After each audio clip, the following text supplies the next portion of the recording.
अपने पसंदीदा शो के फुल एपिसोड देखने के लिए अभी डाउनलोड करें दंगल प्ले ऐप।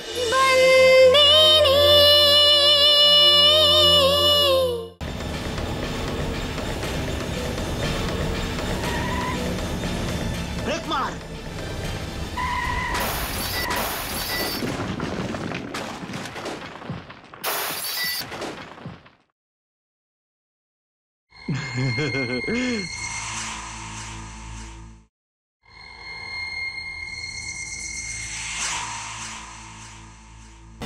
ওরে বাপরে, মালিকের বডিগার্ড চলে এসেছে।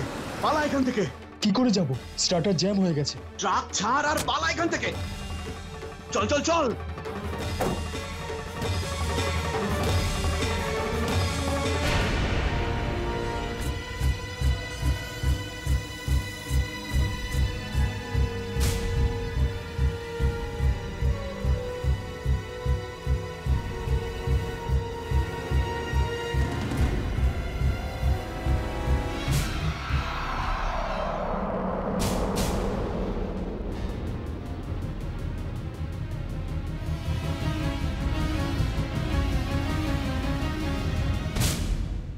মালিক, আপনার লাগেনি তো? হ্যাঁ, আমি ঠিক আছি।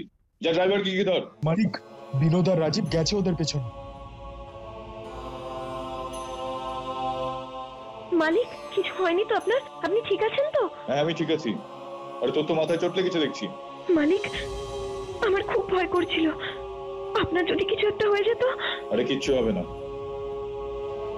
কুরিয়ার আমার কৃপা রয়েছে আমার উপর, ভয় পাস না। এই গাড়িটা ঠিক করার ব্যবস্থা। হ্যাঁ মালিক। তুই চল আমার সঙ্গে। আরে চল মেম।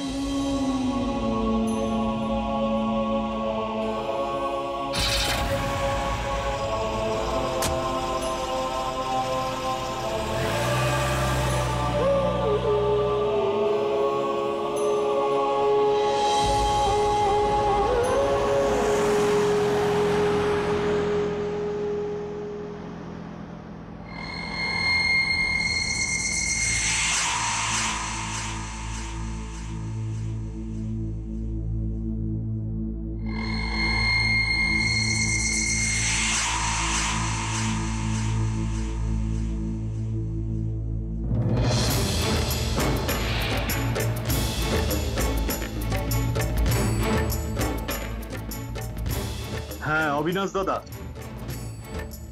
কাজটা হয়নি। না না, সবকিছুই প্ল্যান মাফিক হচ্ছিল, কিন্তু কাজটা করতে গিয়ে অবশেষে গন্ডগোল হয়ে গেল আর বেঁচে গেল। না হলে ওই বাঁশগুলো ওর বুক ভেদ করে চলে যেত। ও তোমাকে দেখে ফেলেনি তো? ও আবার এটা বুঝে ফেলেনি তো যে এটা কোনো দুর্ঘটনা নয়, চক্রান্ত করা হয়েছে ওর বিরুদ্ধে? না না, ও কিছু দেখতে পাওয়ার আগেই আমি ওখান থেকে পালিয়ে গেছি। ওরা আর একটা গাড়ি করে বড়দার দিকে চলে গেছে। আপনি বললে ওদের শেষ। না না, এখন কিচ্ছু করার দরকার নেই। ও একবার সন্দেহ করে ফেললে গন্ডগোল হয়ে যেতে পারে। এখন তুমি ফিরে আসো, অন্য কোনো উপায় বার করা যাবে। ঠিক আছে।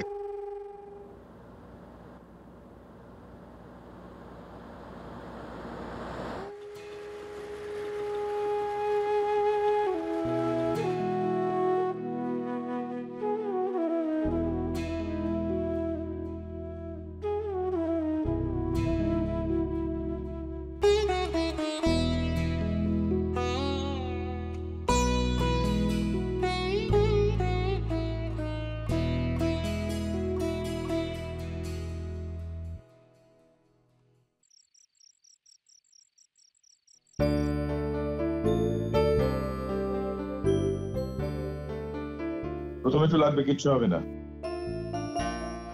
তারপর ওষুধটা লাগলে আরো লাগবে, দেখবি।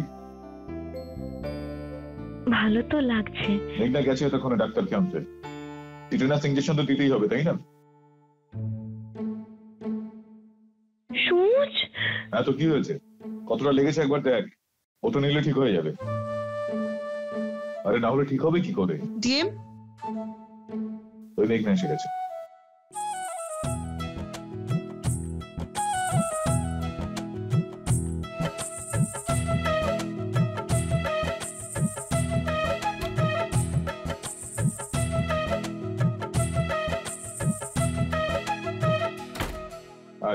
আরে আরে আসুন আসুন ডাক্তারবাবু। আরে বৌদি কোথায়?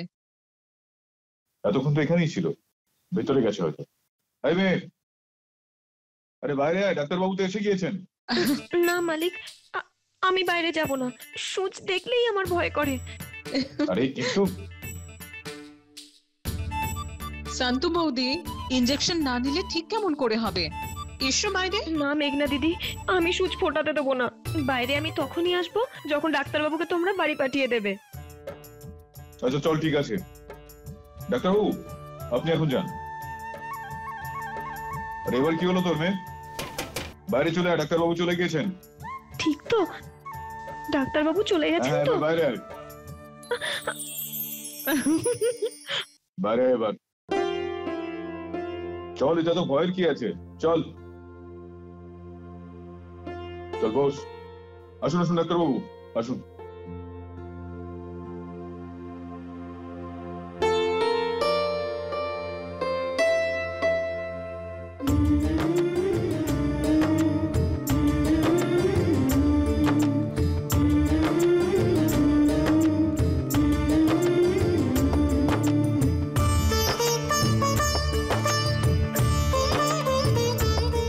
শান্তু বৌদি, হয়ে গেছে।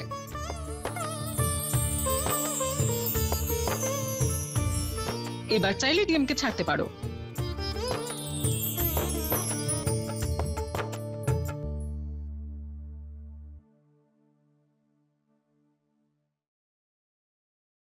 আরে কি হলো আবার? তো কান্নাকাটির কি আছে? ঠিক হয়ে যাবে। এবার ঘুমিয়ে পড়ো, কাল সকালে বাজার যেতে হবে, আর পার্টি আছে, অনেক রাত হবে। এবার ঘুমিয়ে নাও। Good night. চল, শুভরাত্রি।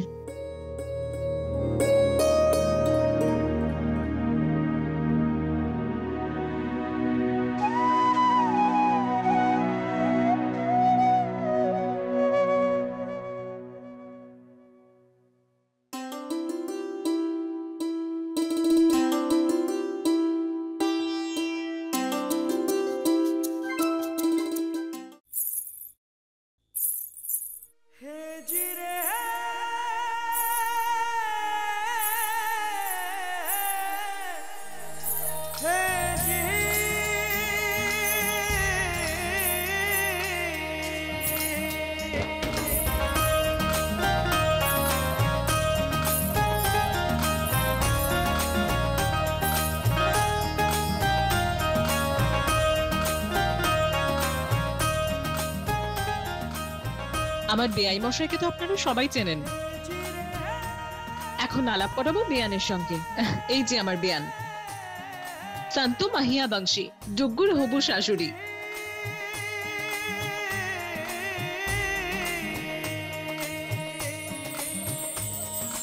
ওই তো কেক এসে গেছে, চলো এবার কেক কাটা যাক। এসো।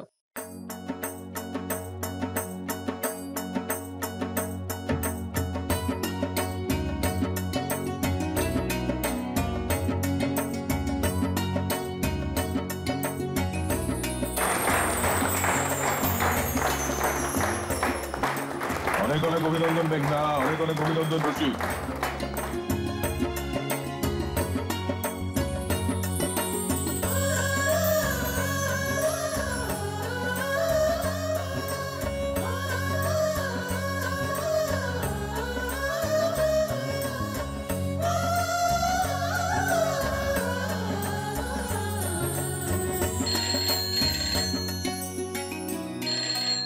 আমি একটু আসছি।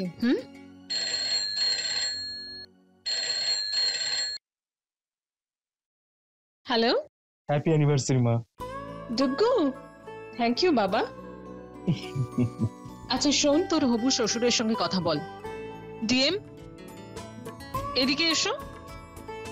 হ্যাঁ হ্যাঁ, জয় বাবা, কেমন আছো? জয় শ্রীকৃষ্ণ। আমি খুব ভালো আছি এখানে।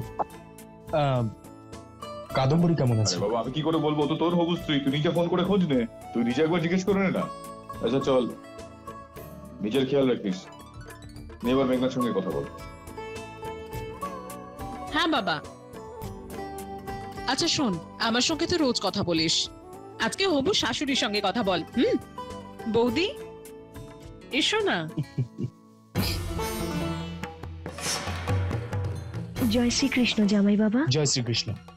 আশীর্বাদে আপনার সঙ্গে দেখা হয়নি, কিন্তু বিয়েতে নিশ্চয়ই দেখা করব। হ্যাঁ অবশ্যই, কিন্তু নিজের নাকটা সামলে রেখো। তুমি তো এটা জানো নিশ্চয়ই, বিয়ের দিন যখন জামাই আসে শাশুড়ি তার নাক টেনে ধরে।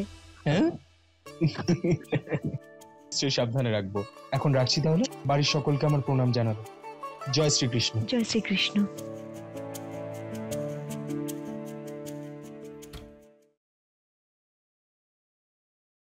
মেঘনা দিদি, আপনাকে কিছু বলার ছিল। কংগ্রাচুলেশন। আরে বাহ, তুমি তো অনেক কিছু শিখে গেছো বৌদি। হ্যাঁ, আমি বিভার থেকে শিখেছি, ও আমাকে ইংরেজি শেখায়। আমি কিছু বলতে চাই। আপনারা আজকে সবাই এলেন, আমরা খুব খুশি হয়েছি। নাচ গান তো সব পার্টিতেই হয়, আজকে হবে রিয়েল সেলিব্রেশন। আমার বিয়ান খুব সুন্দর গান করেন। চলো বৌদি, গান শোনাও। কিন্তু মেঘনা দিদি, এ আপনি কি বলছেন? আরে ঠিকই তো বললাম, এবারে চুপ করে গান শোনাও, যেটা সেদিন গেয়েছিলে। মেঘনা দিদি, কিন্তু এখানে সবার সামনে। ডিএম, বোঝাও না বৌদিকে। আচ্ছা ভেবে নাও, আমাদের বিবাহ বার্ষিকীর গিয়ে তোমার কাছে চাইছি, ব্যাস এটুকুই। হ্যাঁ মেয়ে, ও তো ঠিকই কথা বলছে। আজ তোর বিবাহ বার্ষিকী, তাই ও যা বলবো ওর কথা শুনতে হবে। নে, এবার গান কর।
খুব ভালো বন্দোবস্ত করেছিলি তুই, খাবারও খুব ভালো ছিল।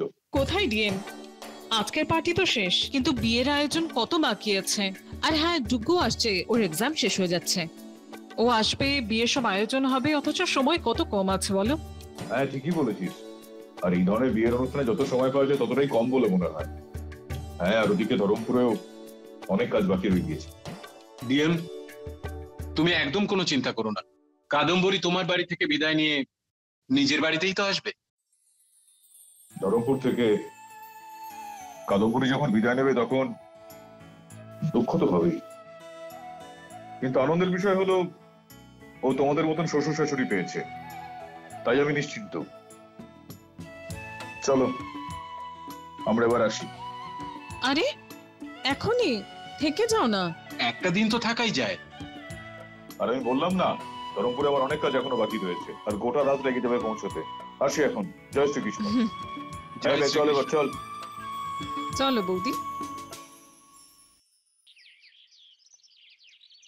জয় শ্রীকৃষ্ণ, আমি চলে এসেছি। আরে আরে এসে এসো গেছে, বাবা। এসে গেছে। কেমন আছো বাবা তুমি? কেমন আছো মা?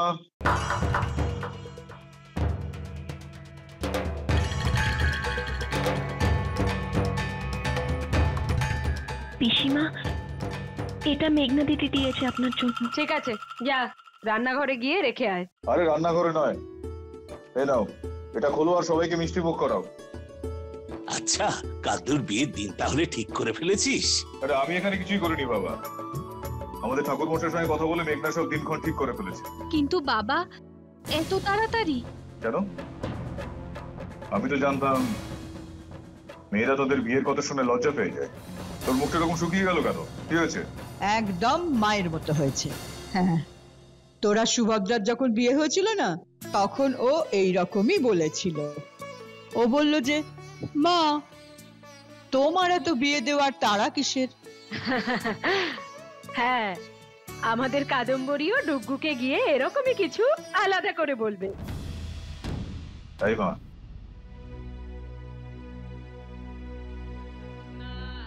তুই একদম চিন্তা করিস না এই বিষয়ে। তোর বাবা তোর বিয়ের অনুষ্ঠানে কোন রকম খামতি রাখবে না। তোর মা নেই আজ আমাদের সঙ্গে, এই কারণে আমি কুরিয়ার মার কাছে সবসময় প্রার্থনা করি তোর বিয়ের সময় যেন ও আমাদের পাশে থেকে তোদেরকে আশীর্বাদ করে।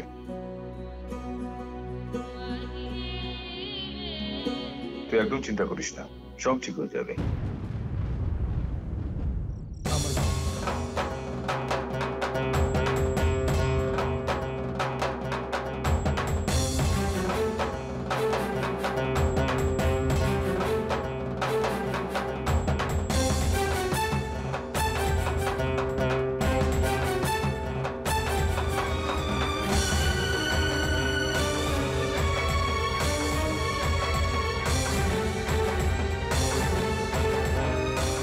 সন্দীপ, তুমি এখানে কেন? এই বাড়ির হবু জামাই বলে কথা, ভিতরে আসতে পারি না? এটা মজা করার সময় নয় সন্দীপ। বাবা আমার বিয়ে ডুগ্গুর সাথে দিয়ে দেবে। আমার বাড়ির সবাই কনজারভেটিভ, আর আমার বাবাকে তুমি চেনো। ধর্মরাজ মাহিয়া বংশী যেটা ঠিক করেন সেটা করেই ছাড়েন।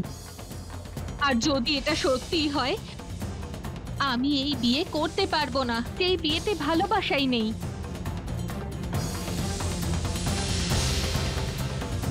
যদি উনি মিস্টার মাহিয়া বংশী হন, তাহলে তুমিও তো তার মেয়ে, তাই না?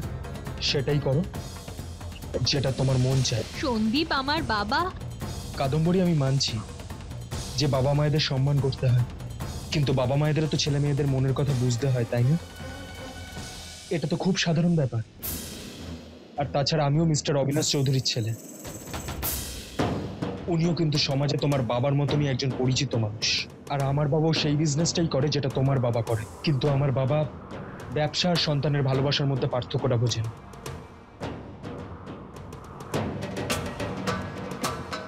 যদি তোমার বাবা এই বিয়েতে রাজি না হন, তাহলে আমার বাবা দুজনের বিয়েটা করিয়ে দেবে। তুমি আমার সঙ্গে থাকবে তো? যদি আমরা একান্তই কিছু না করতে পারি, তুমি এই সব কিছু ফেলে রেখে আমার সঙ্গে পালাবে তো? যেখানে ডাকবো সেখানে কি আসতে পারবে তুমি? সন্দীপ, আমি শুধু এইটুকু জানি, তোমাকে ছাড়া আমার বাঁচার শক্তি নেই। জানি না, হতে পারে তুমি আমায় যেখানে ডাকো পৌঁছতে পারলাম না, হয়তো ধরা পড়ে যাব। কিন্তু একটা কথা ঠিক, মণ্ডপে আমি তখনই যেতে পারি যখন বিয়েটা তোমার সাথে হবে। তুমি চিন্তা করো না কিট্টু, আমাদের বিয়ে নিশ্চয়ই হবে, তাতে তোমার বাবার মত থাকুক বা না থাকুক। সন্দীপ দাদা কাদম্বরী দিদিকে নিয়ে পালাতে চায়। কাদম্বরী দিদির তো আশীর্বাদ হয়ে গেছে, আর যদি কাদম্বরী দিদি পালিয়ে যায়, তাহলে এই পরিবারের অনেক বদনাম হবে। মালিক কাউকে মুখ দেখাতে পারবেন না। মালিকের থেকে এই কথাটা আর লুকিয়ে রাখতে পারবো না। আমাকে এক্ষুনি গিয়ে মালিককে সব জানাতে হবে। জগমোহন জেল থেকে বেরিয়ে গেছে, তুই খবর পেয়েছিস তো? নাকি ও কিন্তু শুধরাবার ছিল নয় একদম। আমাদের তাই চোখ কান খোলা রাখতে হবে। শুনেছি অবিনাশ চৌধুরী জগমোহনকে চাকরির প্রস্তাব দিয়েছে। হ্যাঁ, আমিও শুনেছি সেটা। অবিনাশ চৌধুরী আসলে সেই সমস্ত মানুষের সঙ্গে হাত মেলাতে চায় যাদের সঙ্গে আমার শত্রুতা রয়েছে। আমাদের লোকজনকে বলে রেখো যেন এই জগমোহন, বিরাট আর অবিনাশের ওপর সবসময় নজর রাখে। আর তাছাড়া আমিও মিস্টার অবিনাশ চৌধুরীর ছেলে। আমার বাবা এই সম্বন্ধটার জন্য রাজি হয়ে গেছে কাদম্বরী। যদি তোমার বাবা রাজি না হন তাহলে আমার বাবা দুজনের বিয়েটা করিয়ে দেবে। হে কোরিয়াল মা, এর মানে হলো সন্দীপ দাদার বাবা মালিকের শত্রু। फुल एपिसोड देखने के लिए अभी डाउनलोड करें दंगल प्ले ऐप।